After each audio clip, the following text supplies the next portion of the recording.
Excuse me. I may, however, say a few words now, though I shall have to speak more fully on the subject by and by, about the disputes which have raged within the Roman communion for centuries, and which were only in our own time cleared up, and then only partially, as to the organ of the Church's infallibility. Does the gift reside in the Church diffusive, or only in its head, or in a general council, or in Pope and Council together? The existence of controversy on such a subject is in itself demonstration of the unreality of the gift.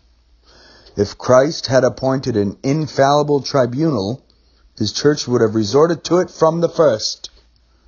The traditions where it was to be found could never have been lost, nor could this have given rise to one of the most angry controversies in the Church. To recur to our old illustration, suppose we boasted that Dublin was not as other cities, where the cure of diseases was precarious, that we had an infallible authority, whence we could learn without risk of error the certain cure of every disease.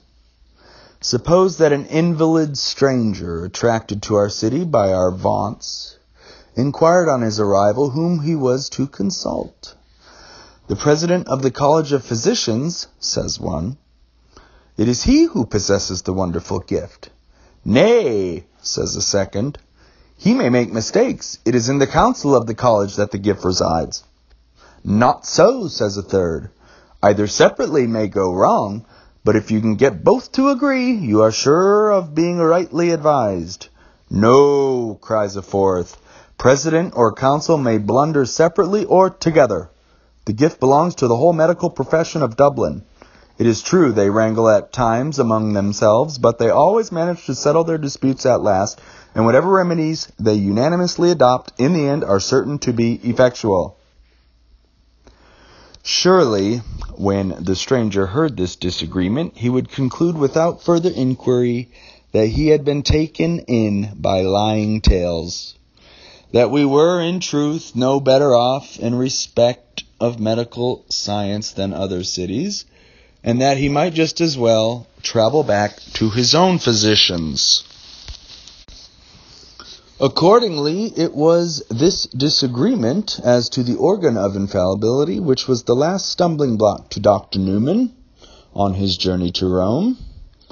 In the last book of his Anglican days, published not so very long before his formal surrender, in language which, in spite of its show of hostility, plainly betrays the attraction that Rome was exercising over him, he says, and I quote, this inconsistency in the Romish system one might almost call providential.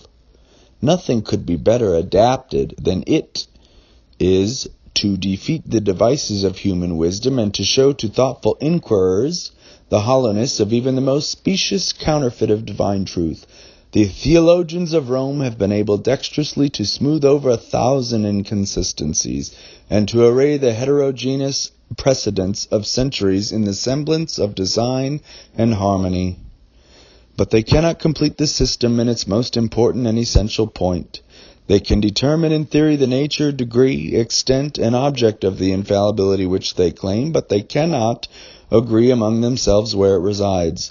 As in the building of Babel, the Lord has confounded their language, and the structure remains half finished, a monument at once of human daring and its failure. That, of course, was from Dr. Newman's Prophetical Office of the Church.